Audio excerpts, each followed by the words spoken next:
श्रीरेणुकाष्टोत्तर शतनामस्तोत्रम् ध्यानम् ध्यायेन्नित्यमपूर्ववेशललिताम् कन्दर्पलावण्यदाम् देवीम् देवगणैरुपास्य चरणाम् कारुण्यरत्नाकराम् लीलाविग्रहिणीम् विराजितभुजाम् सच्चन्द्रहासादिभिर् भक्तानन्दविधायिनीम् प्रमुदिताम् नित्योत्सवाम् रेणुकाम् स्तोत्रम् जगदम्बा जगद्वन्द्या महाशक्तिर्महेश्वरी महादेवी महाकाली महालक्ष्मीः सरस्वती महावीरा महारात्रिः कालरात्रिश्च कालिका सिद्धविद्या राममाता शिवा शान्ता ऋषिप्रिया नारायणी जगन्माता जगद्बीजा जगत्प्रभा चन्द्रिका चन्द्रचूडा च चन्द्रायुधाधरा शुभा भ्रमराम्बा तथानन्दा रेणुका मृत्युनाशिनी दुर्गमा दुर्लभा गौरी दुर्गा भर्गकुटुम्बिनी कात्यायनी महामाता रुद्राणी चाम्बिका सती कल्पवृक्षा कामधेनुः चिन्तामणि रूपधारिणी सिद्धाचला वासिनी च सिद्धबृन्दा सुशोभिनी ज्वालामुखी ज्वलत्कान्ता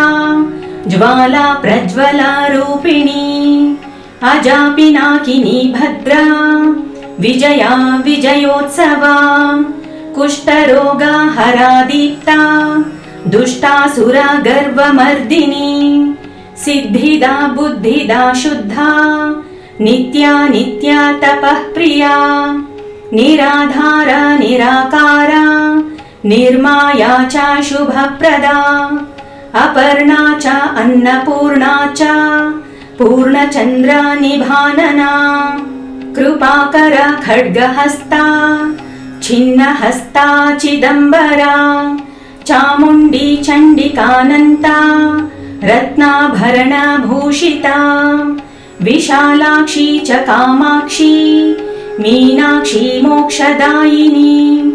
सावित्री चैव सौमित्री सुधा सद्भक्तरक्षिणी शान्तिश्च शान्त्यतीता च शान्तातीता तरा तथा जमदग्नितमोहन्त्री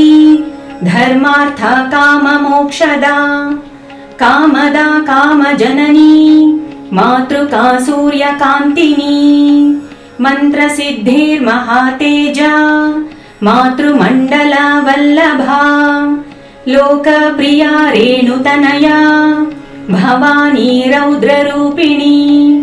तुष्टिदा पुष्टिदा चैव शाम्भवी सर्वमङ्गला एतदष्टोत्तरशतनामस्तोत्रम् पठेत् सदा सर्वसम्पत्करं दिव्यं सर्वाभीष्टफलप्रदम् अष्टसिद्धियुतं चैव सर्वपापनिवारणम् इति श्रीशाण्डिल्यमहर्षि विरचिता